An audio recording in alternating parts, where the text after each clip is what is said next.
Ladies and gentlemen, boys and girls, and everybody in between, welcome to another episode of the Chaps Chat Cats, a part of the Hoops Crew Media Network. My name's Jake, and I'm joined in the virtual studio by both of the other chaps. I talk, of course, of Johnny. I talk of Sam. How are we, chaps? Fantastic. Pretty good.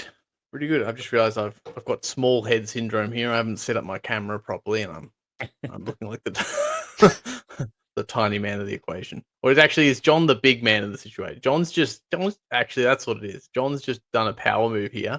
Yeah, and he's made himself. he's going ego the living planet and is taking that up the further back, John, all the way.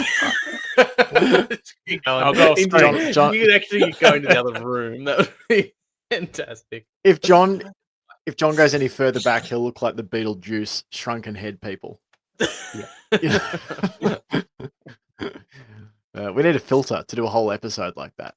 Yeah, tiny little shrunken heads. Sounds like something worth putting time and resources into.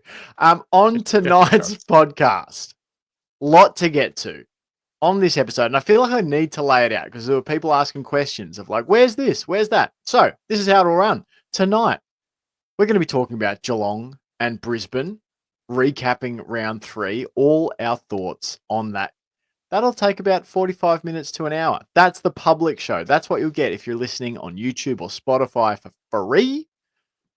If you want the extended stuff, which includes us talking about any news items from the days since the game was played, if you want to hear us talk about any extra thoughts that we have that we don't get out on the public pod, if you want to hear us preview round 4 against the Demons, to do that, you got to go on over and subscribe on Patreon to the Hoops Crew.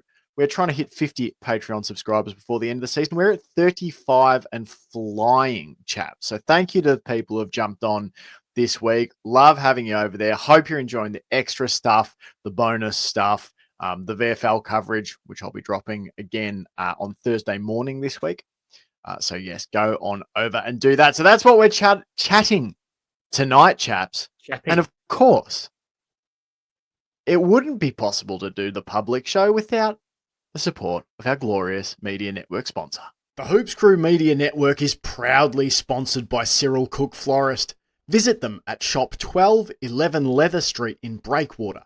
Phone them on 035 222 2244 or visit their website at www.cyrilcookflorist.com.au and use the offer code GOCATS in the voucher field at checkout to get 20% off your next online purchase. There'd be 1,000 blossoms bloom. That's right. That's right. Let's dive into the show, chaps. Got a lot to talk about. I'm going to stop talking in a minute and let you guys get your angle in on the game. But first, I'm going to recap it, as I do each week, for anyone who maybe was living under a rock and missed it or just needs their memory refreshed. So here we go. Are you ready for another tale of two halves starring your favourite football team from the Surf Coast? No? Well, strap in because we're force-feeding it to you anyway, like a gigantic baby in a high chair. The pre-game was a familiar one for Cats fans as Chris Scott pulled a less than magical late out from his top hat. Tom Stewart's knee, not as bad as initially feared, but just as bad as everyone kind of sort of guessed from their couch. Ultimately, though, the only people opposed to Geelong's covert strategy management plans are quivering-chinned gambling addicts and fluffy neckbeard edgelords of the AFL fantasy monolith. So thankfully, only 17.5 million Australians were offended by the Stewie shell game. Once the game began, it was clear that A, the crowd had been pumped full of large amounts of elephant sedatives, and B, Geelong looked a fair bit better than their first quarter pants shitting against the Saints.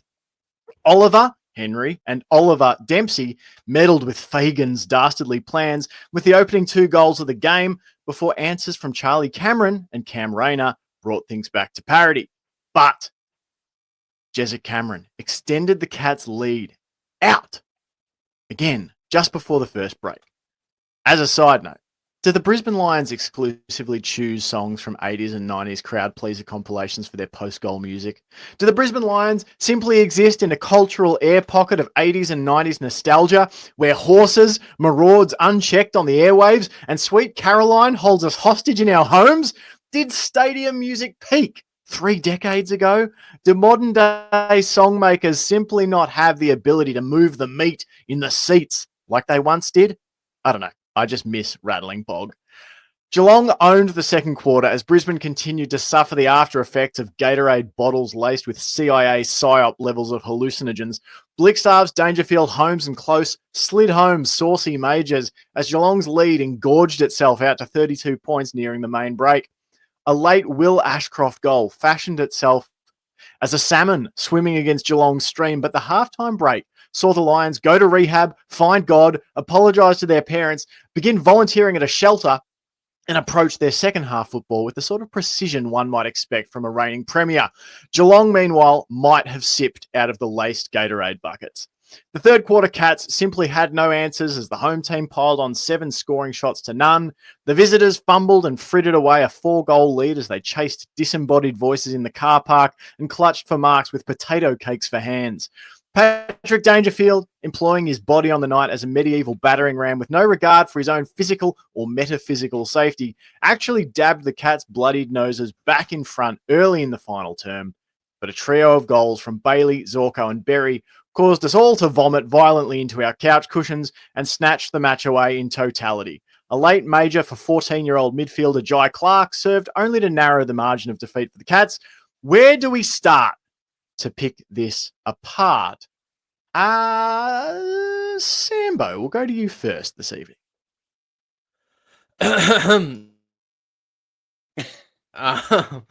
Let me adjust my microphone closer.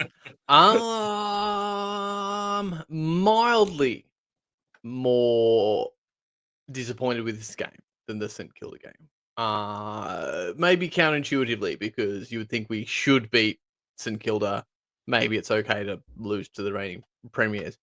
But just something about, I guess, the fact that it's happened in similar fashion. It was so close. We had opportunities, I guess. It really felt like, whereas I do feel like the St Kilda game, despite a bit of a comeback in that, we'd sort of come to rest with that eventuality in like the first quarter or whatever it was when they came racing out of the gates. Is that right? Was it the first quarter where Saints really did the damage last week? Quarter. 6 and goals, then it kind of sort of evened up a little bit, but it just, and whereas this game felt like we were in control of it for half of it, and then they came back and hit us, and a bit like the Fremantle game, I kind of went, okay, now we will respond, and so I think that's a little frustrating. We could have beaten one of the teams to beat, and we didn't. So that's frustrating. But that's about as negative as my feelings go. Beyond once we get into, specifics and nitty-gritties and things that went wrong. Like, I'm feeling mildly more frustrated than last week, and I wasn't that frustrated last week. So feeling pretty good. Like, I think if we can play like essentially one quarter of football and nearly beat the reigning premiers, admittedly not on their best day, but still, nearly beat them, then I still think that's a pretty good sign. Do you know what I mean? Like, a lot of people are really focusing on how bad the lows were, but I like to look at those first patches and go, but how good were they? Like, how dominant did we look against last year's premiers? Like, I think that's a really positive sign. Consistency is an issue. Being overawed, the youth sort of, having I think just the composure when the screws start to tighten is an issue that is real, but will probably just resolve itself either across the course of this season or across the course of careers. So there's issues there for sure, as far as consistency, but yeah, in a nutshell, like, I think we could have and possibly should have had the edge over them. So yeah, I find it hard to be too frustrated, or too disappointed, I suppose. Frustrated, yes, but I'm not necessarily disappointed in what the team achieved. Johnny? Yeah. Feeling similar, just, that frustration that they just can't get there at the end of the game. Like again, like the St Kilda game, we had enough opportunity to take that game and win it and get the 4 points. We just didn't execute effectively when it mattered. And I guess it's going to happen throughout this year. Like the output of Dangerfield is not going to be the same as it was 2022 or even last year or year before. That midfield is looking pretty inexperienced to what it has for a few years. But saying that, it's like it's a good opportunity while Dangerfield's still here, while Bailey Smith is there to really expose these young guys to really good teams. And St Kilda's got a pretty good midfield. The Lions obviously have a really good midfield. So yeah, it sucks, and it's frustrating when they do lose the way they have been. But you can get bogged down and put yourself in the mire about these losses and go, oh, woe is woe. This season's nearly over, blah, blah, blah. Or you can do what I think we like to do and go, well, look at the positives. These young guys, Ted Closey is getting a good crack. Jai Clark's getting a really good crack. Connor O'Sullivan, Max Holmes is really starting to develop into taking the lead role in this midfield. Yeah, it's not working at the moment, but they're getting this really valuable experience, and they're doing a really good job. Like we're only losing by 7 points, 9 points, 9 points against the reigning premiers, arguably, off last year the best team in the league. So yeah, like it is a bit disappointing. It is frustrating, but as Sam said, it's not putting me down in the dumps about this loss. It's just like, well, they did everything. We had the opportunities. We couldn't execute. They'll learn from it. We'll move on. And we can only get better from here. And as I said last week, it's early in the season. It's the third round. Like, it's good to have these moments now when you've got another 20 plus rounds to work on them before finals. So, yeah, I'm looking forward to this season still. Can't wait. And I still think there's way more upside looking for the Cats than there is downside. Like, it's not even close. Yeah, and I think you've both hit it like an interesting nail on the head. Like it's and it's like it's not even, it doesn't even have to be, positives or negatives. Like it's really just looking at what has happened, and that is, we've had close loss on the road to the Saints, who came with a really good plan, nearly roared back and beat them, didn't execute.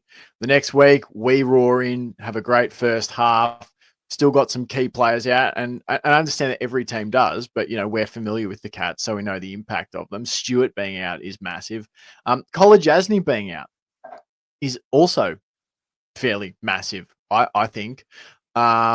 It does expose some younger players, to the level, and that has its upsides, it has its downsides. But really, like all in all, could easily be 3 and zip, could easily be 1 and 2, which is where we find ourselves. I think we talked about it last week.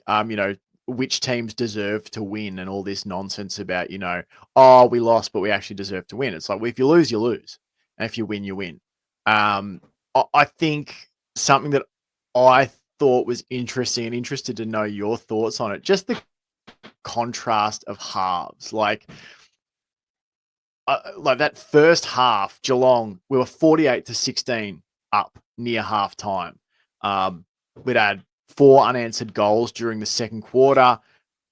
I thought Brisbane looked totally lifeless, devoid of ideas and creativity. And then they get that late goal to Will Ashcroft. That made it 48-22. And it just seemed, I don't know, you could even feel the way they celebrated that goal, that it sort of spurred something to life in them. And then the second half, they kick on and get 7-6-48. We only created 3 scoring shots in the second half. 2 goals, 1. 13, including none in this third quarter. Like, what do you chaps think happened? What did you notice maybe from us that differed from the first half to the second? I thought that the Lions improved quite a bit. But yeah, what did you guys put that first half v second half down to? Who's gone first? I don't mind. Whoever. I'd say pressure would be one of the main things. The Lions, similar to what the Saints did, they really amped up the pressure. And I feel like they got their structure a lot more settled than what the Cats did in it. What the Cats did in the third, especially that third quarter. You could really tell the Cats' structure was not in the normal structure-like shape it is in other games. Like the Lions were able to just repel attack after attack and keep us locked in that in our defensive half, and we just couldn't escape. That's part of good pressure applied by them, but also having really clear structure down their defensive end, where the Cats just had too many players either up in the forward line or just not being under that much pressure. They just had to do that kick and hope out of the defence without using it with, as they say, this footy smarts. But as we did within the Saints game, we worked through it. You can get through that, but if you're just not going to play in a smart brand of football, it's going to go against you. But yeah, I think that's the main ones for me. It was just that clear structure the Lions had and applying a lot more pressure around the ball when the Cats had it to give that perceived pressure as well. Just because it felt again like Cats looked rushed to kick it to get rid of it when they may not have been, or they could have just taken a little bit more time to adjust, to think. But when you're under that much pressure and the crowd is up and about as well, yeah, it's pretty easy to succumb to that pretty quickly. And especially being young. If you're a young player and you're still working where you fit in the team, yeah, it can affect you. I'll just add to some sort of numbers to that, Johnny. Like, our kicking efficiency interested me.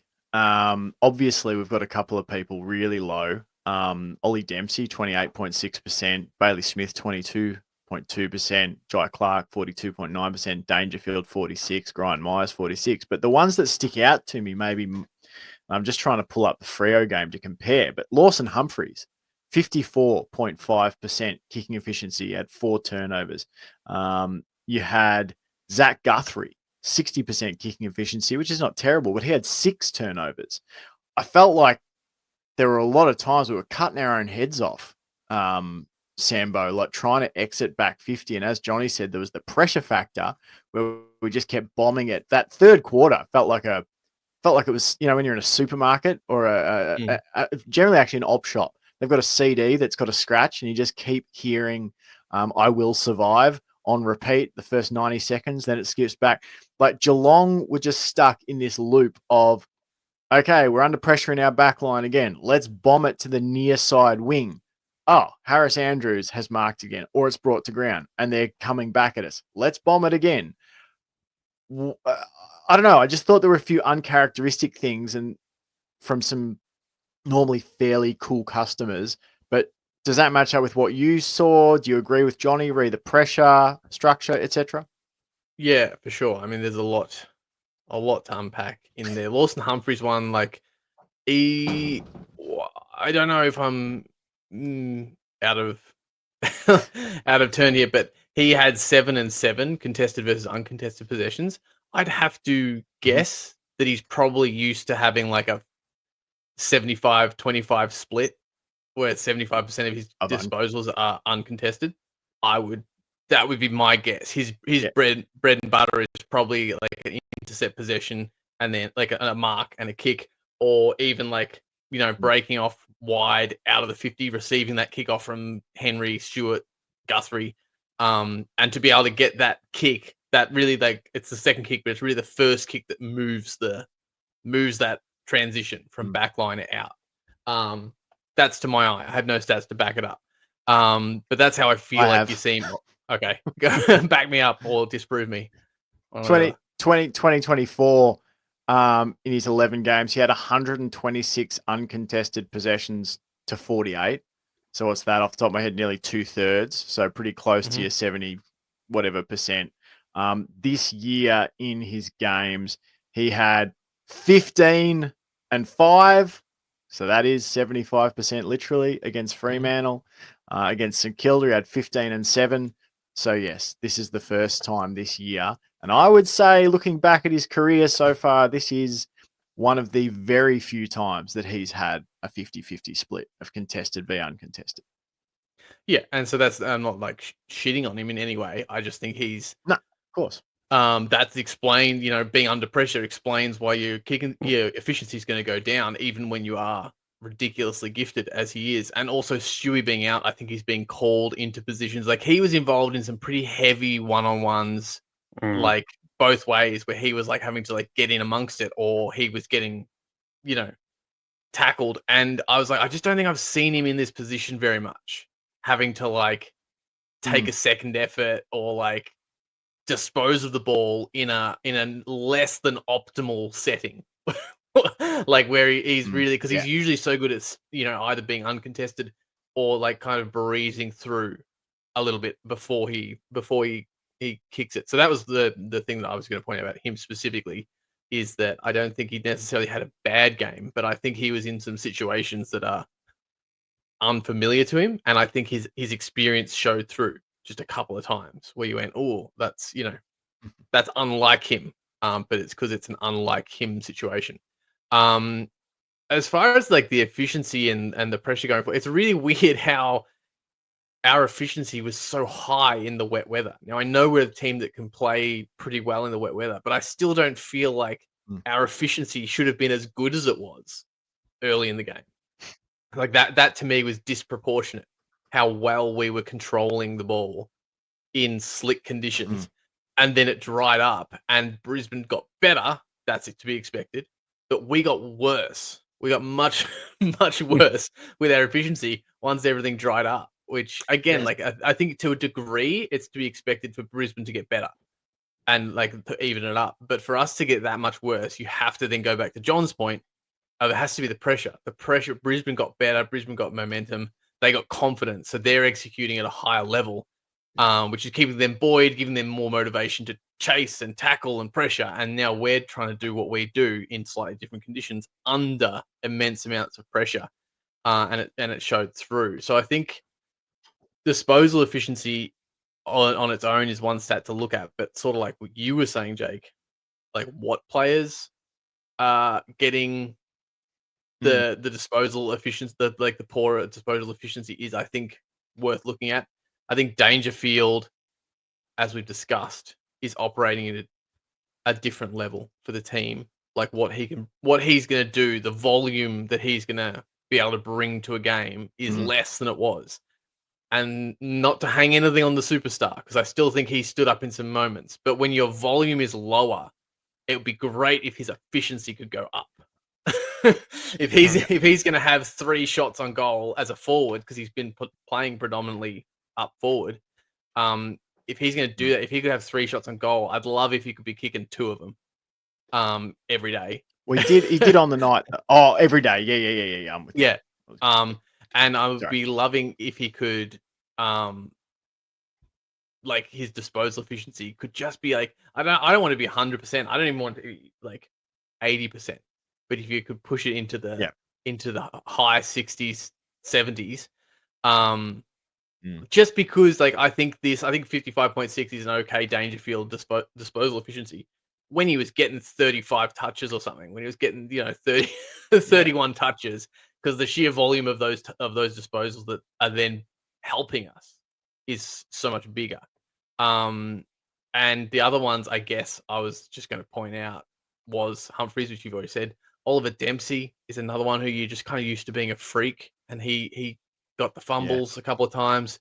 Brad Close, so many, the most dependable player on the team, coming in at 50% disposal efficiency when 6 of his possessions were uncontested. So he only had 10 possessions, but 6 of them, the majority of them, were uncontested. It's coming at 50. Jeremy Cameron coming in at 50. 8 of his disposals uncontested versus 1 was contested. Brian Myers to keep going down the list, and the players, as I go down this list, the players are kind of getting more important to our Yeah. strategy. So Yeah. Brian Myers coming in at 40.9% with 15 uncontested is concerning to me. Bailey Smith with 28% disposal efficiency is poor. And 22.2 kick-in efficiency. Yeah, and to be fair on him, he had an almost 50-50 split of contested versus uncontested, but 28 is still pretty low. bad. And then you got Jai Clark. Now, Jai Clark coming in a low disposal efficiency is okay. He's new. We're not dependent on him to win us matches at the moment. But the point that disappoints me about his disposal efficiency is I really felt like he did well to get amongst it. So I don't feel like I was let down by his performance. I don't feel like the team was, but I feel like he was maybe a little let down by his disposal efficiency, because if he could have been playing the way he played on that night and then also cracking some of those beautiful kicks that he kicked last week, you'd go, this guy's an obvious selection every week. Like, I think it's a big difference, kicking like 3 out of 10 of your disposals essentially to where you want it to go. And then the other 7 going somewhere else is it's not enough. So I've waffled on a lot, but I think I guess I just wanted to analyze Lawson Humphrey's disposal efficiency a little bit, but also just go beyond the disposal efficiency and look at the important players whose disposal efficiency was down versus just kind of going, our disposal efficiency wasn't great. It's kind of like, well, Wait, it depends which players if you get out of bounds every time. If you contrast, I know they're totally different games, but again, it does show perhaps that this was another time where the Cats are put under more pressure than they normally are, particularly, as you said, those players. Like the Freo game, Zach Guthrie, 3 turnovers, 1 clanger. Lawson Humphreys, 1 turnover, 0 clangers. So between them, they were 4 turnovers, 1 clanger against Freo. On Saturday night, 6 and 6 for Zach Guthrie, 4 and 2. So they were 10 turnovers, 8 clangers between them. And there were other players you talked about. And there were just those moments, Johnny, where we were just sitting on the couch being like, at your place going, oh, we're out here. We're out. We're going to get out. And it was like there would be, a Lions player, a Cats player, and a Lions player behind. So you're sort of like talking about like levels of the defensive structure. And the Cats player just had to hit a kick between the 2 levels. And instead, we either pushed it too flat, straight to that Lions player in front, or we pushed it over the head of our player to the guy waiting behind. And then they could stream back the other way. Or it was a really good kick to the player, and they fumbled it. And the Lions players got there and pressured them straight away. The poor Bailey Smith one's the totem of that scenario. Like Bailey Smith, the Jamie Cameron one in the third quarter, at the start of the third quarter. Neil. I think the one that stands out, Neil a lot. Like I feel like it was definitely getting back to reality for Shannon Neal, this one. Like, he just got expertly worked over by the Lions defense, saying Harris Andrew, and I'm not sure of the other defender, but that one massive guy just completely monstered him and took him out of the game in that third quarter, and he just couldn't get back into it. So, Shannon Neal's impressive, but he's still got a long way to go before he's going to impose himself massively on a game.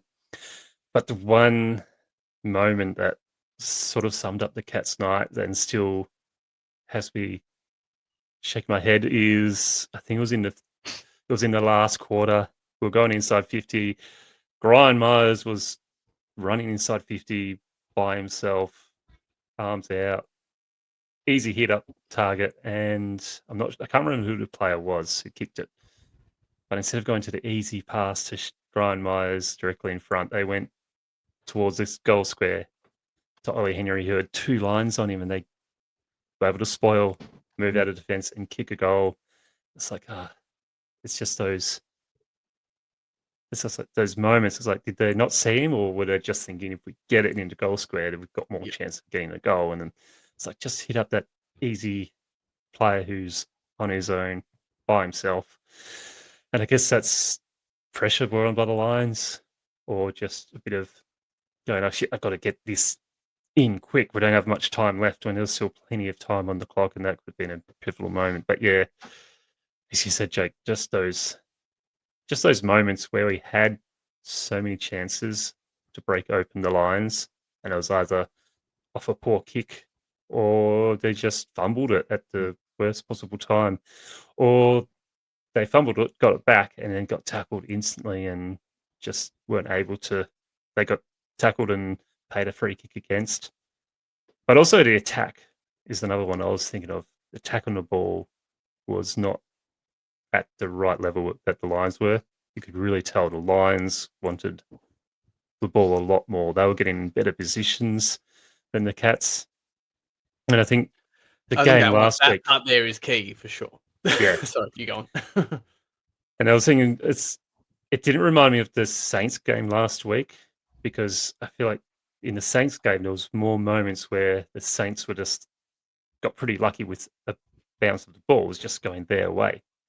And against the Lions, I didn't think that. I thought the Lions were just getting those really smart positions on the ground where they knew if it was going to spoil, it was going to land either in their lap or right next to them so they could attack on it. And it happened so much in that third quarter where a Cats player did a really good spoil, and then there was 2-3 lines around that ball ready to attack, and there was no Cats around. I just thought the Lions have really set up perfectly around the ball to make sure they've got the outnumber, but they're also in the better position to repel the Cats' attack. Or if the Cats get a spoil in, there's Lions players there to handball it off to another Lions player. So, yeah, there was no luck in it for me for the Lions. I thought it was just the way they played in that third quarter really just was much better than the Cats. Smarter, more cohesive, more as a team. And, it's a lesson to be learnt. And I'm pretty sure Chris Scott said that in his presser.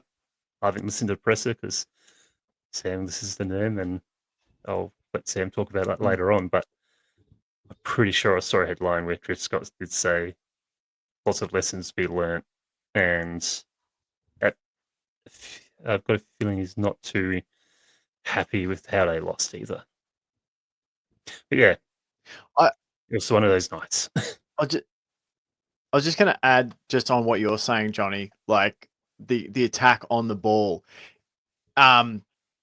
It's that attack off the ball that I thought we really got exposed in terms of like, yes, it's one thing to like win a contested possession. You look at contested possessions over the course of the game, 151 to the Lions, 147 to us. So we competed actually quite well there. We out-tackled them 77 to 69, 21 inside 50 tackles to 16.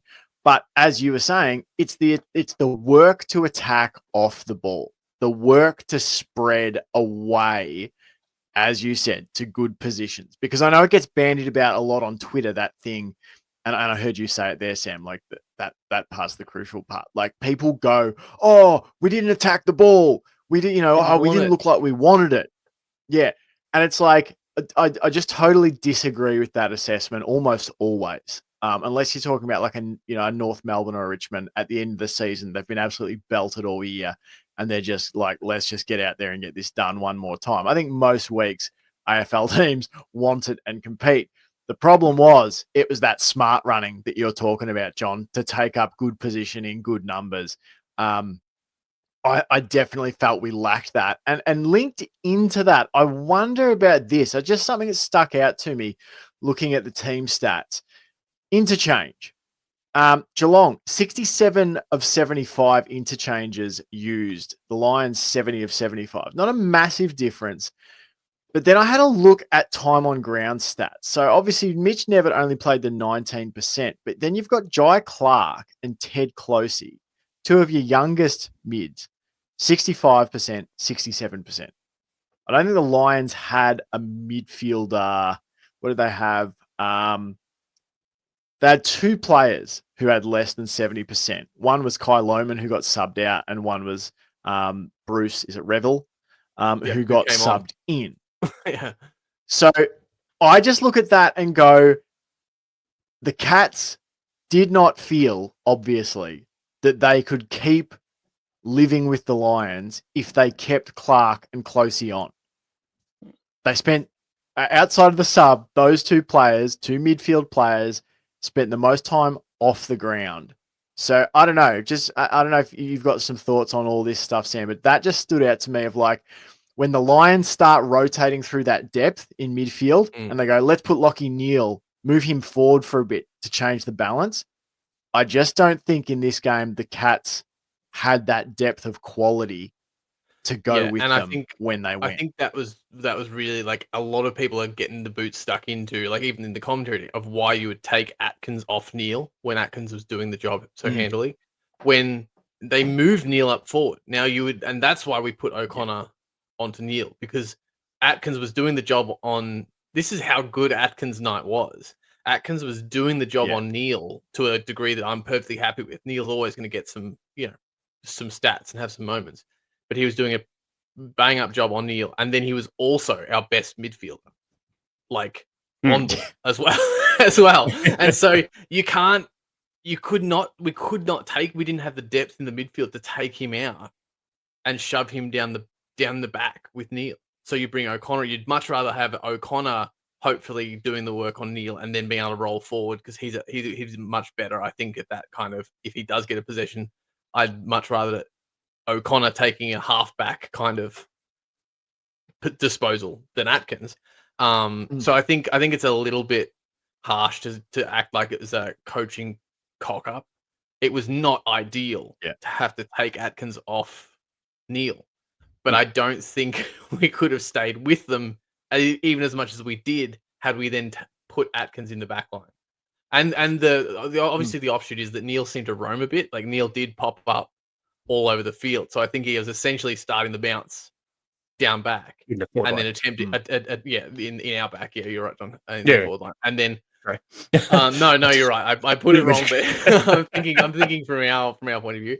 And then I guess attempting to lose O'Connor, which I'm not sure. I think it did work because O'Connor was still getting some disposals in the back line, and I never really saw him pop up anywhere else. So I'm not sure if we were trying to roll with it. I'm not sure if it was I'd probably need to watch it again and have access to different angles to know if he was allowing Neale to like disperse and then he would stay back as an extra defender, or was he getting dragged all around the field? I think it was the former. I didn't really notice O'Connor like not a full on tag wherever he goes roll. It was almost like they were trying to hand off depending on where Neale went, which is never easy to do. But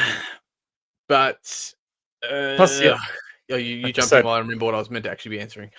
It was just the other part of that as well. Is I don't think we had the luxury of being able to have Mark O'Connor exclusively follow Neale around.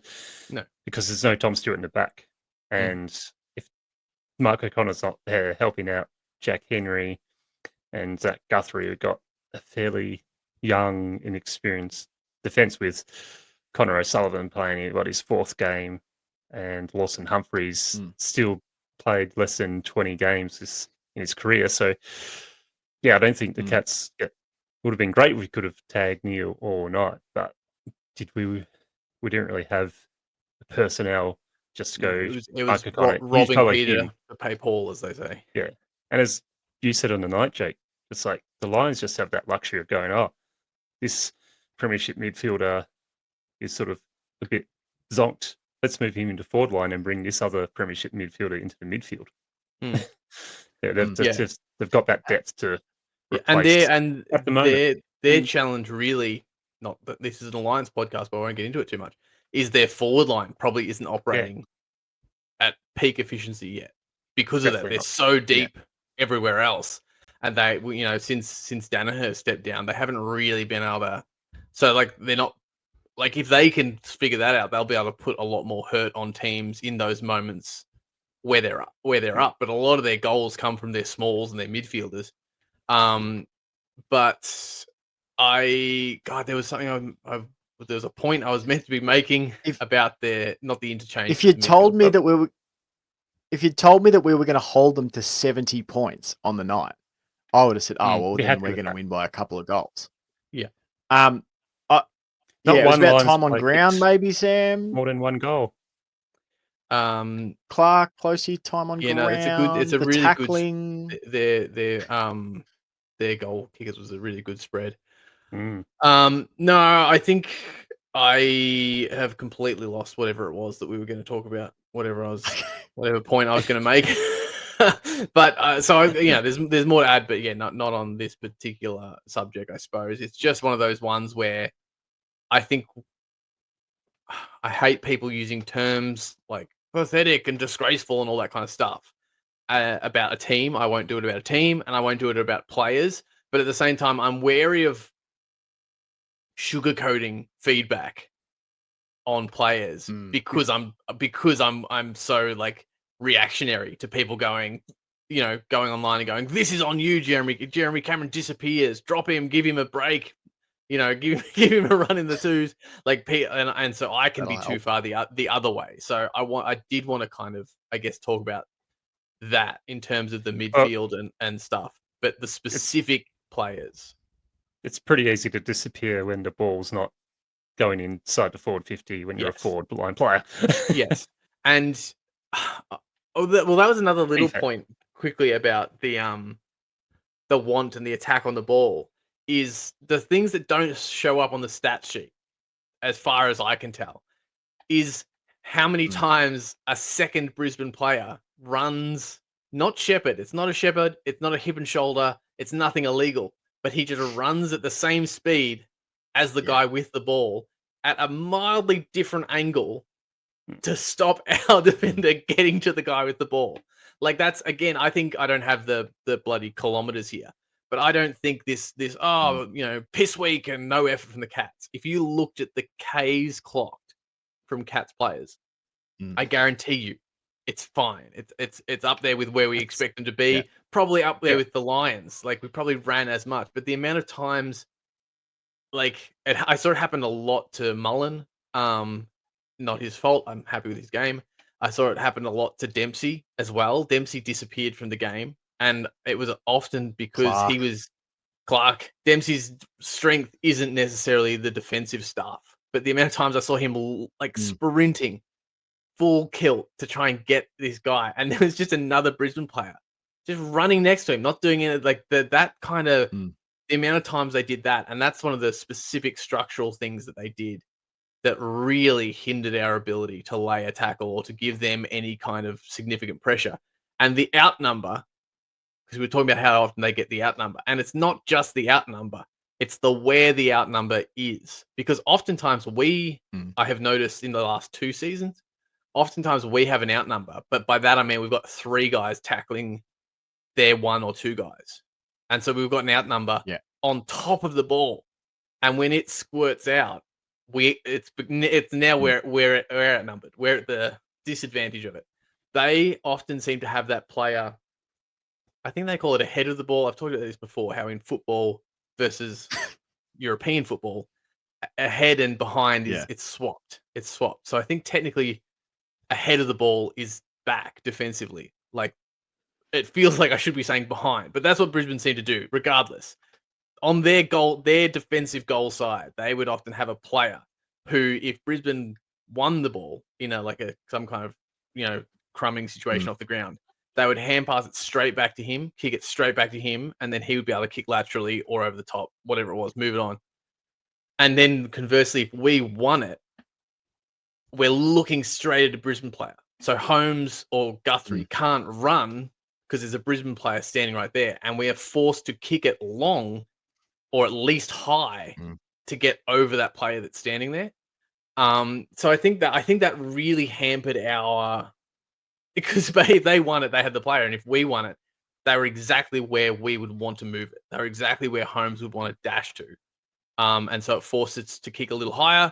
The higher the ball goes, the more time they have to get across and make a contest, intercept. So I think that was a real perfect storm that they just kept creating around us. And yes, then on what you were saying, John, like, as far as Cameron goes, and this reflects on Neil too. Like, it was a bad night for Neil, but he was pretty lonely up there. Like Yeah. we couldn't effectively push the way we normally would because we became so uncertain. And this feeds back into that hunger thing where it looks like players aren't running, right? People are like, such and such didn't run as hard as he normally would, didn't chase as hard as he normally would, didn't go back. But the amount of times that we would, like you said, win the ball and that flood would trigger, you'd push forward, and then we would lose the ball or cough it up or be tackled, and then suddenly, we got to switch to that defensive mindset, run back, and then run forward, run back. Like it didn't feel to me like we were lacking in intensity. It felt to me like we were lacking in confidence to be able to go, okay, we're away, do the things we do when we're away, versus they've turned it over, do the things when we do when we defend. We were always sitting in this kind of like, which way am I meant to be running here? Am I meant to be about to be ready to follow my man behind me, or am I meant to be ready to break away and support Dempsey as he runs down the wing? And it just never worked. Never was clear. I said to you, John, sitting on your couch, I said, look at that. I think it was in the fourth quarter. Lawson Humphreys took possession. Can't remember if it was a mark. I think it was. And back 50, he looks across, goes to hit a kick, second guesses, goes to hit the kick again, hits it, it gets spoiled, I think out for a throw-in. And I said to you, that's a kick. He normally sees it and hits it. Bang. Zach Guthrie, he sees it, he hits it. They were just doing things that made us second guess, and second guessing gives them time to set up how they want to set up, and we couldn't escape. And they weren't second guessing. As I said to you in the first half, when they were coming out of 450, they were just going, yep, there's a player, bang, and they were kicking it perfectly.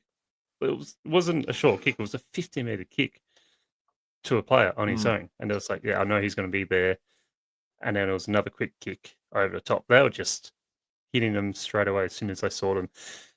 And as I said earlier, if Cats spoiled it and it thought they didn't mark it, there was another 2 Lions players there ready to mop it up and keep going. So, yeah, it is one of those things where, as I said, lessons learned, but also it's one of those times where you go, it's going to be a massive learning experience for the entire team. Go, this is what it's going to take to be premiership side. But you got to play like this. I bet the thing that I wonder about the learning experience part of it, I think the experience part of it is more crucial than the learning part. Oh, yeah, absolutely. I guarantee you when they watch that video, they're all going to know what they should have done. Oh, absolutely. I've got no do you know what I mean? Like, what they need to do. I feel like that experience part of when we go, it's a learning experience. I think the truer part is it was an experience that they need to have, because academically, all these guys know what they're doing. Oh, absolutely. I've got no doubt they do. It's just that thing of going, you need to rewatch those tapes, go, that's what I should have done instead of what I did. I should have had that confidence in myself to back myself with that kick. Yeah. And it's sort of like that thing of, you don't want to show it and repeat too often going, this is what you should have done, kept drilling this going. Now, these 2 options, what do you back yourself to do more out of this? Like, now you've got a clear head, what would you have done first up? And none of us at the time to probably do what we're talking about. It's just going, I would have hit him earlier. Because, as you said, they know what they're doing. It's just that perceived pressure, the pressure of the Lions, the way they set up is just like, and the course of the game as well. It's sort of like your confidence sort of gets a little bit chipped away as the Lions continue just to get these smart disposals, easy disposals, or they break up your kick. You just like slowly start going, if I kick this and I stuff it up, will I kick a goal from it? Instead of just going, I'm going to kick this and it's going to land in my teammate's player arms, and I'm going to run to another position and maybe get it back. Yeah, it's one of those that you can't really show on during the game, but as soon as they're back home in the club rooms, we're rewatching it, going, we see what we've done wrong. But even sometimes they probably know as soon as they're Yeah. doing it or straight after. But like that doesn't Especially mean experienced players. they won't then make that mistake again No. in 5 seconds time when they're under pressure again, because that's what Yeah. pressure does. But I think the delivery inside 50 we've touched on mildly. But I think that was another, the way we get the ball into the inside 50 is so different when we're up and about and zinging like that. That's- Cut across from Jeremy Cameron, that big like fake out, I'm going to do a big swing versus, and then just cuts it like just shallow into the 50, like that kind of stuff, versus the way we were dumping it in there and hoping someone could do it. It felt very last year. It felt very much like the struggles the W had. I don't think a little bit last season, but I think more early in the season before, where that was a similar thing. We were doing all that work to get it up there and then just kicking it in and kind of hoping for the best. Like the scoreboard reflects really poorly on a lot of our goal kickers, but then how many of them actually had like a shot or 2 shots? Like, you know. Yeah. I think Here's I think it was Jacko said it was in the first half. It's just like, Jesus, it's like it's the Cats versus Andrew Harris, Harris Andrews Lions out there. Yeah. It's like, it really was. He was the holding them player in it, yeah. saving the Lions. And he just held them long enough until they were able to get up and And sometimes that's all it takes. Smith. And again, it's that thing of good premiership team. They know when they're in the dump, in trouble, and they can work their way out of it, versus a highly skilled, experienced Cats team that's still got young, inexperienced players in sort of like those key areas that's still learning. So the Lions don't really have that. They've got a couple of young, inexperienced players, but those 2 young, experienced players are like, what, number 1 draft picks? So not that the draft has not too much say on how good a player is going to be. But yeah, it's just that thing of big experience versus the guys that are maybe not as experienced. But still, to only lose by 9 points, it's still exciting. And I still think all these young guys are performing pretty exceptional for the Cats. Not to belabor the pressure. point, but it definitely wasn't just the young guys. I'm not saying you're saying that, but just to go back on your comment about going inside 50, Sambo, who had the most inside 50s for the Cats? Bailey Smith with 8 at 28% disposal efficiency. Brian Myers, 5 at 40% disposal efficiency. Jeremy Cameron, 5 inside 50s at 50% disposal efficiency. Particularly those top 2 guys, Smith and Myers, neither of them more than 40%. Players. Yeah. And so, and as you said, Sam, Myers, 15 of those touches uncontested. And it's just one of those things. There was just enough players not doing smart things. Classic little examples. Lawson Humphreys makes a brilliant effort to charge out and close down a Lions player on the wing, but then makes like the fatal error to lunge in and try and tackle them when all he had to do was hold them up. And instead he gets sidestepped and they go on and create a scoring opportunity. Just little things like that. Mark O'Connor, caught by, I think it was Zach Bailey on the lead. Bailey actually drops the mark and then O'Connor clobbers him in the head with his, spare arm. And it's just like, these little things that just killed us repeatedly. Yeah. It's just everything needs to be just tightened up, tidied up, and sharpened. Chaps, do you want to do votes here, or do you want to do votes on the Patreon? Maybe we'll spit our votes out quickly here, and then we can flesh out any extra thoughts on those players. Johnny, you lead us off. Where are you going? I'm going 1 vote to Oisin Mullen. Absolutely amazing game by him.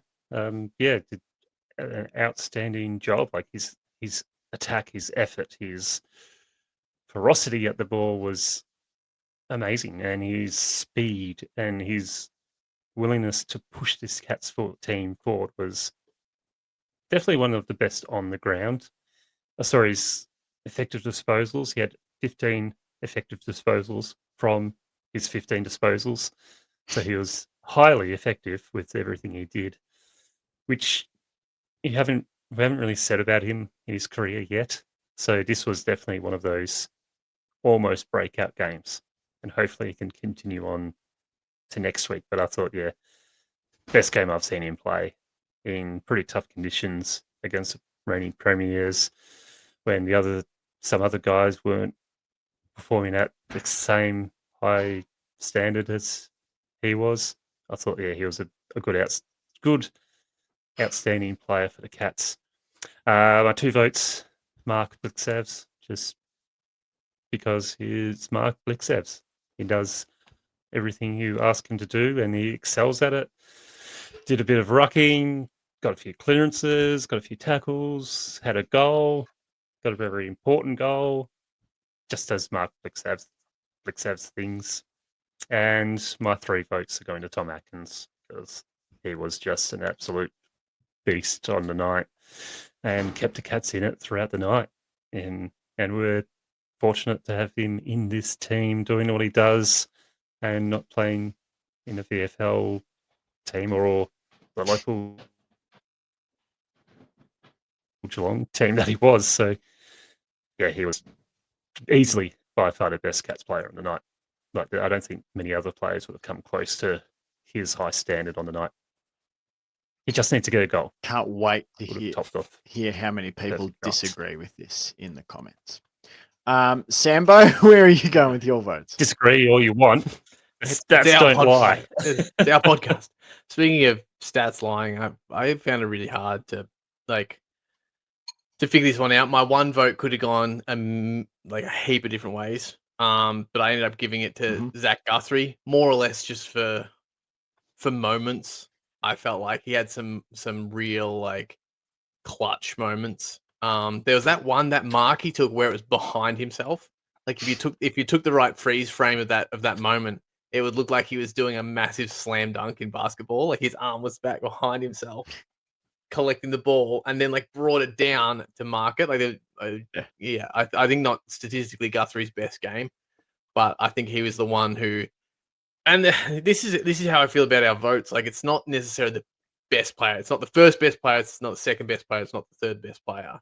It's the ones to our eyes that we want to reward for some. It's like the value that they're bringing, and it's also, as we've talked about before, the value within that player, like how close that player is. It's not about on a good day when we've won and everyone's had a game. It's not about Zach Guthrie down the back being better than Jemry Cameron up forward, because how do you equate the two? It's about them operating within their parameters.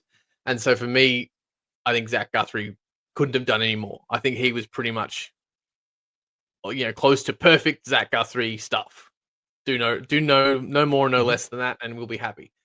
And that feeds into my 2, which I actually bumped last minute, bumped O'Sheen Mullen up to 2. 0 stats to back this up.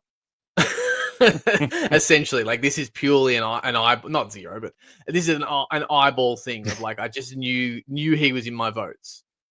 He was the second, and that's why I gave him the 2 in the end, because it was only my 3 votes and then O'Sheen Mullen were locked in. I knew they were going somewhere, so I was like, I feel like I have to put him second, because it doesn't feel right to put him at third and then think about another player that might have been better, just because statistically I couldn't find it. But just Mullen and within himself, within the context of his journey and the heat he's probably starting to become aware of online, and even though the most staunch believers like ourselves starting to go, maybe sell your stonks on the O'Sheen Mullen experiment, for him to come out and just look like he's not looking like a superstar, he's not looking like a game winner, but he looked like a seasoned professional Australian rules football player. Like it just like the way he carried himself, the way he went about it, some of his like just little 1% things, just getting a hand on it, just getting like that double fist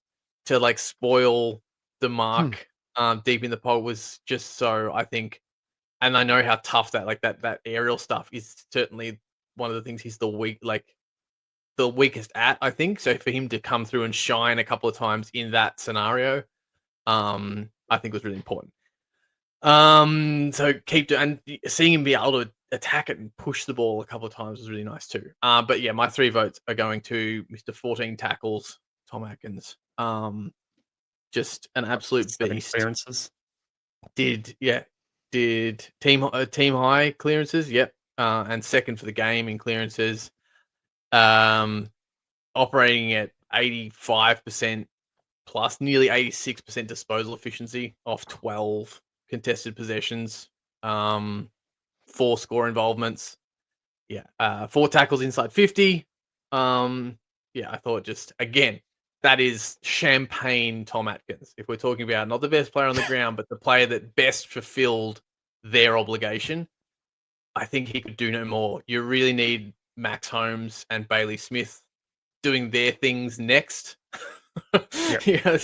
To me, like, you need them doing their things around him. And if that's the case, I think it's an unstoppable midfield combination, those 3. But I do feel like Tom Atkins was, and gotta stop waffling on because it's your turn to do your votes, Jake. But I just wanted to put a small caveat that I was almost going to give votes to Max Holmes. And I think statistically you could look at this and go, Max Holmes had a pretty okay night. And I do think he got and this goes for Bailey Smith as well. I think they both got their hands on the ball a lot. But sometimes it felt like a bit of a negative sum of like they're getting their hands on the ball because we're under pressure. Like they're not getting it in positions that you want them to be getting the ball in. They're getting it because they're athletes and they're competitors and they're going, oh, well, I'm going to go around the back of this pack then because I'm not getting the ball over there. So I'm going to go around and get it. And then they weren't necessarily able to use it like terrifically, I guess. Like at the efficiency I would like, I suppose.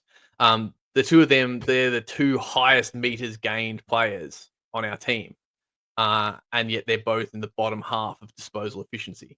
So I think on a highlights reel, they could look really good. But when you actually want to look at it and go, okay, but how much did this actually get us? How much did those meters actually help us? And so I think I'm not shitting on them at all, but that's just my justification for them not being in my votes was I didn't feel like they were operating within their parameters, the way we need them to contribute. They were contributing on a really rough night. And so they were on the back foot a little bit. So I have sympathy for that. This goes back to exactly what you said about like, you got to put every player in the context of their position. I thought Bailey, this again, things to like, and I'm not shitting on the person or even the player, but the performance. I thought Bailey Smith had an absolute stinker, and I thought Max Holmes did not provide impact. Those guys should roll out of bed and get 30 touches. That's the position they play. Like that's like the baseline for those guys to get 25 touches. And 60% efficiency. Or above 50. Yeah. So it like this talks to a whole deeper issue with all this voting stuff, particularly like you think of like the Brownlow and that sort of thing. Like, oh, how could you not give it to a player who averages 35 touches a season?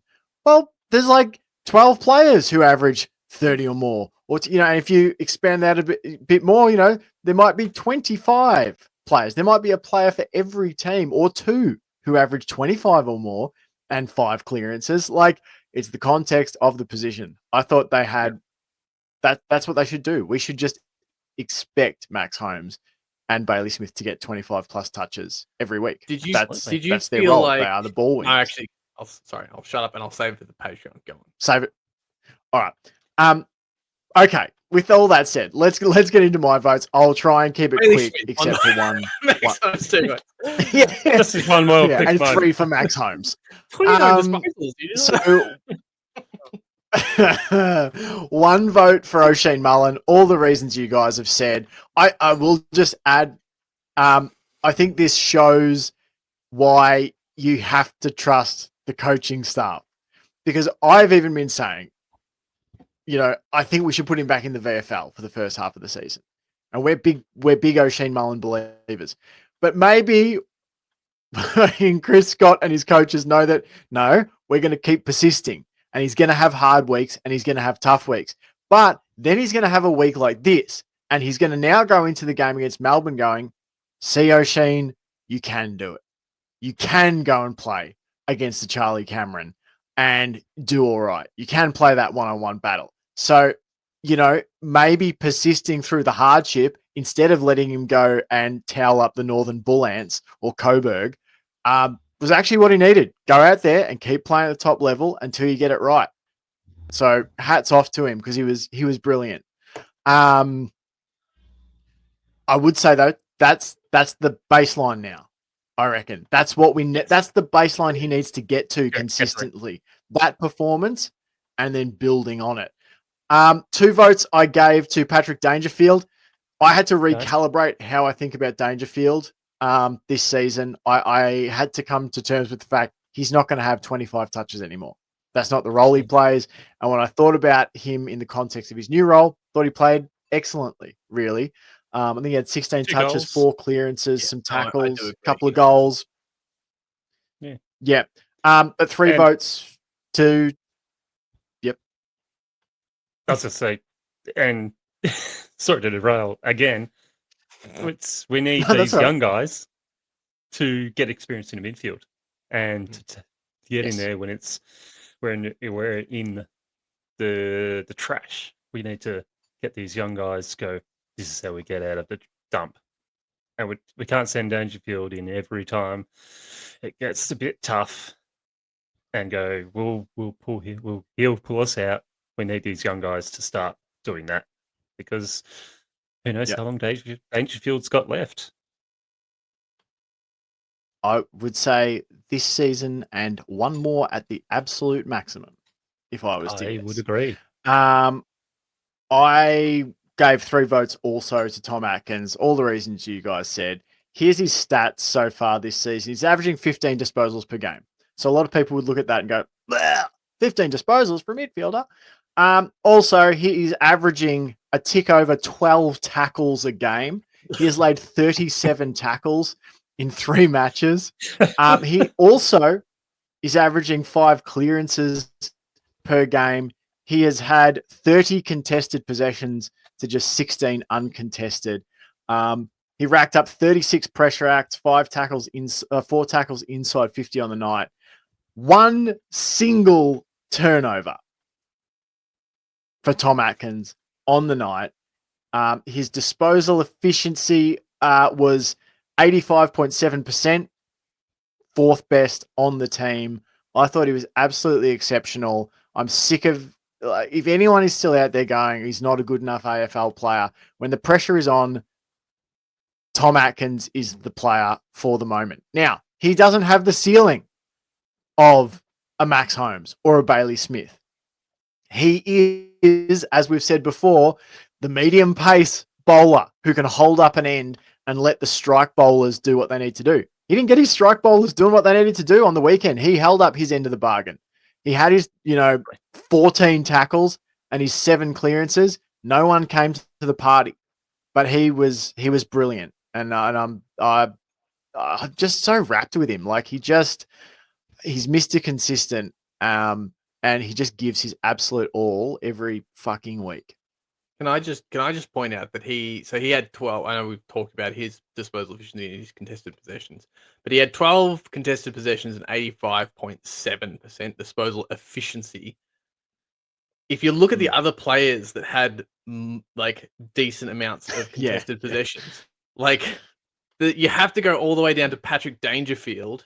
No, sorry, keep going. Darcy Wilmot, I think, is the only one. Darcy Wilmot is the first player. If you're going descendingly in the list of contested possession players, Darcy Wilmot's the first person to have comparable disposal efficiency. He's better by 2%, and he only had 7 contested possessions and 15 uncontested. Like, that's how crazy. Like, to me, crazy it is. Like all the other players that had 8 or more had like around 65 or less disposal efficiency.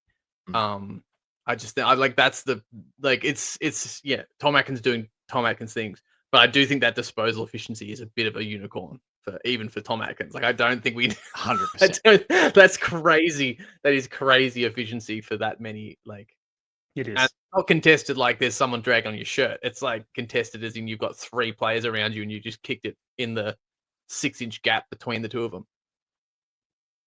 Yes, Yeah. it was a good game by 100%. him. As Jake said, he held up his end of the bargain. He did Yeah. exactly what he is brought into this team to do. It was just the strike bowlers failed to do their bargain. And Yep. you sit here, And that can be 9-point improved. losers. That can be worked on. Easily. Losers. All right, that's it for the public show. It's an extremely girthy public show, but we're about to add a few more inches of girth on the Patreon part of the show. So if you want that, make sure you get over and consume it on the Hoops Crew Patreon. I will be back. Well, first of all, you'll hear from Paul on Wednesday night. He's going to be doing the Cats v Demons preview when the teams drop. Make sure you check that out. Start your footy weekend. I think that's when he's doing it. He definitely has a show Wednesday night. I'm pretty sure it's the preview one. I'm going to be back 8 o'clock Thursday morning for Patreon only VFL show. We're going to be looking at how different players, the depth players and next gen prospects performed during the round 2 win over the Northern Bull Ants. So yeah, if you want all that stuff, go on over to the Patreon. Thanks so much for watching. Thanks so much for listening. We massively appreciate it. And until next time, go Cats! Go Cats! Go Cats!